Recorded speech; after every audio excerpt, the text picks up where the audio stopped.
Well, I don't know about you, but that was about the worst way that this could have gone. We are talking about the draft lottery, and surprise, surprise, we have thoughts, we have feelings, we have opinions. Let's get into all of that on today's bonus episode of Locked on Blue Jackets. You're Locked on Blue Jackets, your daily podcast on the Columbus Blue Jackets, part of the Locked on Podcast Network. Your team every day.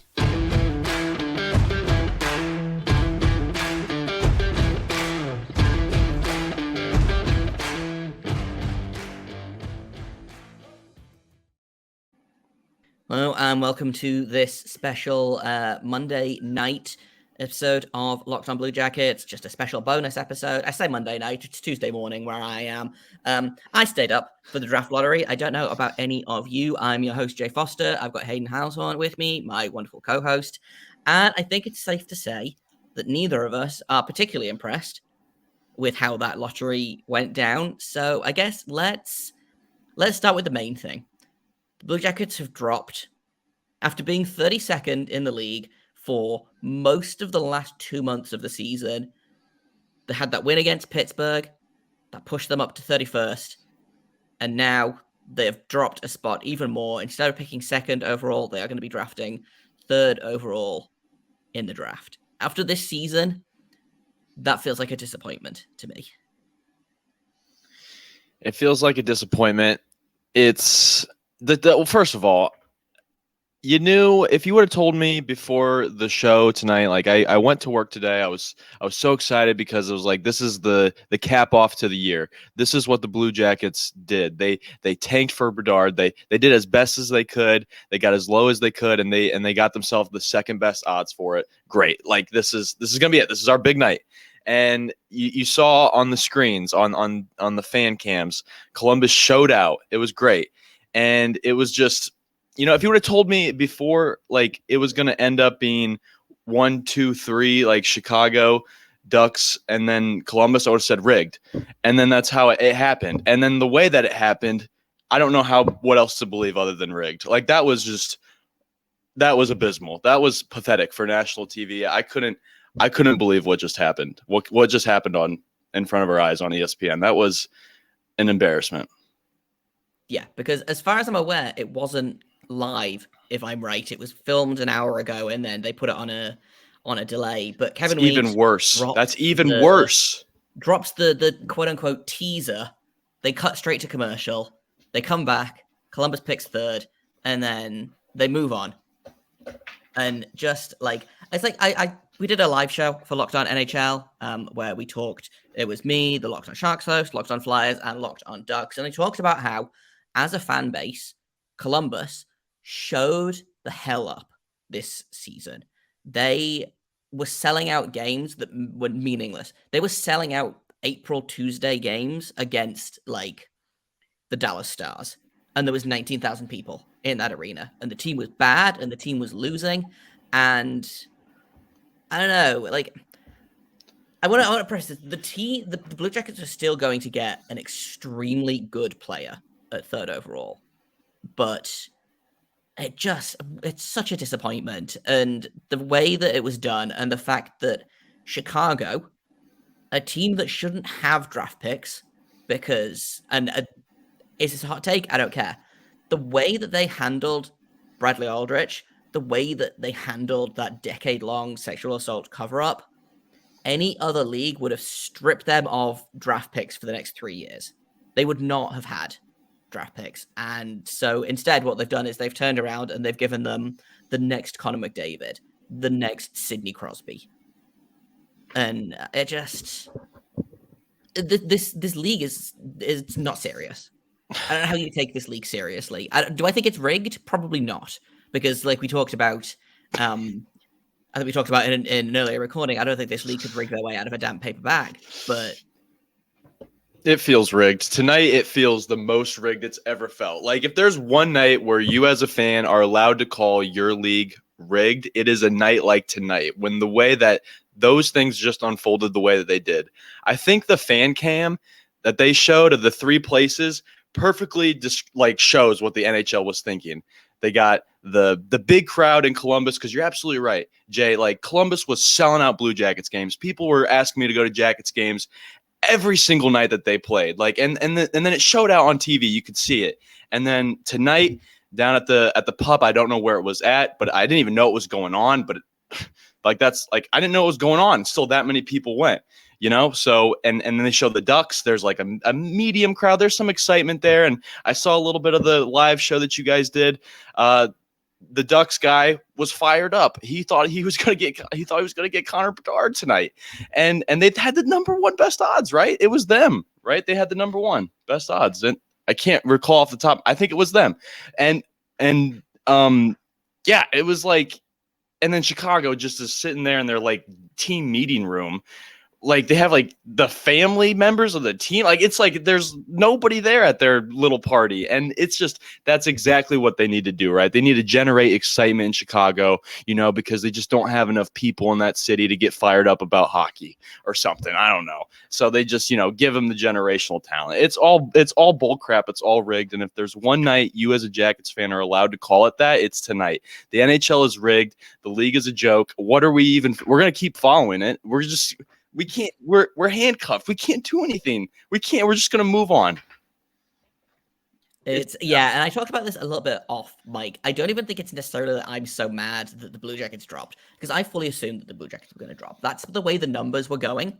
The Blue Jackets had a 14% chance of picking second and a 30% chance of picking third.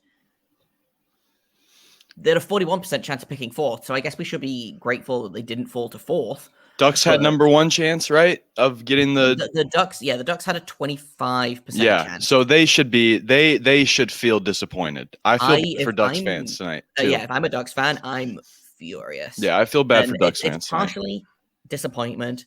It's partially that, like, I don't know. I spent the entire day not hyping myself up and trying to temper my expectations, and I genuinely think I'm more annoyed that the Blue Jackets, I'm less annoyed that the Blue Jackets moved back and more annoyed that Chicago was the team that jumped them, because I think it's a team that don't deserve this. They just had almost 20 years of Patrick Kane, who, for all my personal feelings on him, is probably going to be in the Hall of Fame. Jonathan Taves, Hall of Famer. Marian Hossa, Hall of Famer. Patrick Sharp, Hall of Fame. Duncan Keith, Hall of Fame. Brent Seabrook, probably Hall of Fame. And now all of those guys are gone, and they turn around and they start the cycle again. And it's so frustrating to watch, because I think it's a team that doesn't deserve it. I think it's a fan base that doesn't particularly deserve it. And I would have rather seen Connor Bedard in Anaheim. Horrible orange jersey and all. And now this is kind of where we are. But I want to move on. I want to try and talk a little bit about more positive things, because this draft is stacked. So there's a couple of options that the Blue Jackets could take at third. If we assume that Connor Bedard goes first, Adam Fantilli likely going second. In any other year, like in the past 9 out of 10 drafts, I think Adam Fantilli goes first overall. Like, the only players I think that go ahead of him are Matthews, McDavid, maybe Jack Hughes. Adam Fantilli is going to be a stud. But even after that, you look at the next kind of tier of players. You've got Will Smith, who scored 100 points and 50 goals this season in like 57 games. You have a guy like Michkov, who could be the next Alex Ovechkin if he makes it over here. He's a big high-risk player. Leo Carlsson is the potential future number one center. Like, the concept of Leo Carlsson between Johnny Gaudreau and Patrick Laine is just so exciting. So, like, the Blue Jackets have options here. I don't think that this is a failure. I'm annoyed. I'm frustrated. I was really looking forward to Adam Fantilli being a Blue Jacket. But this is not the end of the world. The Blue Jackets are still going to get a very, very good piece in this. And I mean, even now, there's still people arguing, what if Adam Fantilli drops to third? Like, are there guys that could go ahead of Fantilli? Potentially. You don't know what Anaheim's going to do. Anaheim could do the wild cards. They did it a couple of seasons ago with Mason McTavish. No one expected Mason McTavish to go third overall, but the Ducks did. And so they took him. And I think that's why the Blue Jackets ended up with Kent Johnson, because, that rolls down the line. But there are a lot of good prospects in this draft. And I You're think right. Blue Jackets should be excited by who they're going to get and not focusing on the one that got away, because the Blue Jackets, the story of their life is the ones that got away. I'm sick of it. We're going to look ahead to the future. We're going to get excited about this new player, whoever he might be. You're right. That's a great way to put it. He's not ours anymore, so I don't have to think about him. I think he's boring in interviews. I think he's trying to copy Crosby. I think he's trying to copy McDavid. He's trying to copy and paste these. I'm already over him. I don't care for him anymore. But the other thing is too. I just want to go back to it just for like 30 more seconds. Chicago gets all the nice things. Why can't Columbus just for once have just that Chicago doesn't have, which is just a good hockey team? Can we just have a good hockey? They had 3 cups, Jay. You rattled off all those players, all these people that we've grown up with that are NHL fans, that have been Blackhawks fans over the last, 20 years, have watched them win 3 cups. We've watched the Blue Jackets win 1 real playoff series. Can we just have I will say I had a thought at the start of the season, which was the Pittsburgh Penguins had kind of a slow start to the season, and they were kind of hovering in that draft lottery spot for a while. And I did have that horrible thought of Crosby ages out, Malkin ages out, Letang ages out. Penguins miss the playoffs this season, win the lottery, and then start the cycle of dominance again with Connor Bedard. So it could be worse, guys. Could have been the Penguins. And then I would have had to just quit this sport and, start paying attention to lacrosse or something. It would have been so bad. Oh, man. It would have been so bad. Can you imagine how bad it would have been if Penguins had got him? So it could have been worse. Yeah, for true. me specifically, and also for Blue Jackets fans in general, the future is still bright with this team. I think that's the thing that we're going to focus on here. I think this was good because I think a lot of people are going to get a chance to vent, and I know I had a chance to do some yelling. Hayden's had a chance to do a little bit of yelling. The future is bright for this team, and whoever they add is going to add to a very, very good group already. One final thing I'll say, if it helps you with coping, just watch 2 highlight tapes, Leo Carlson and Matvei Michkov. We have 3 years to learn his name if we draft him. Watch the highlight tapes of those guys. They're studs. They are studs. It does feel like this draft really is star heavy. So yeah, I guess it's just time to move on. But overall, disappointing night. Especially to ESPN, you guys blew it, and the NHL, you guys blew it big time. Yeah, it was a reminder of how the ESPN and North America in general does not treat hockey like a serious sport. It is an afterthought, and I think that live show showed it. I do want to before we wrap up, one final thing. I don't think Michkov is going to be a Blue Jacket. Like I've said, the Blue Jackets need a center, and Michkov is a very, very, very good winger.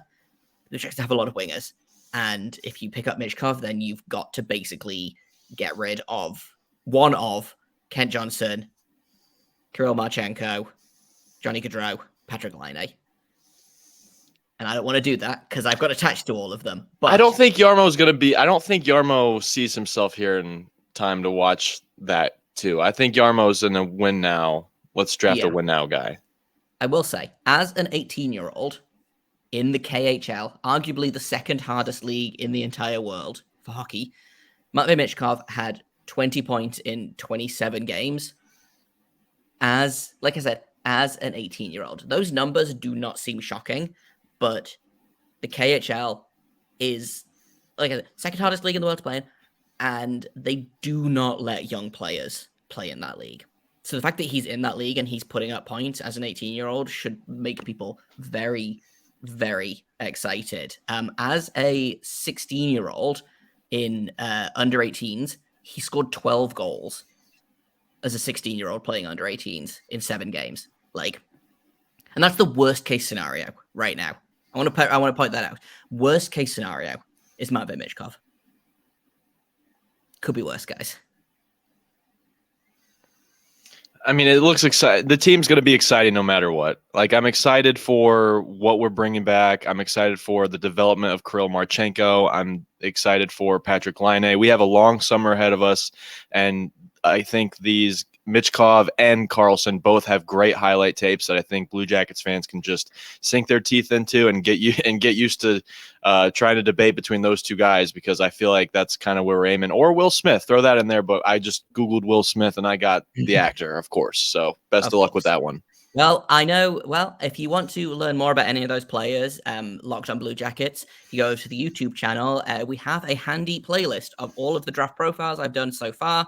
So Leo Carlson is there, Matvei Michkov is there, Will Smith is there, Zach Benson is also there. He's kind of a sleeper pick for that kind of top 5 that I don't think is likely for the Blue Jackets to pick him, but he's a potential guy that they could pick. So if you want more draft coverage, go over to the YouTube channel.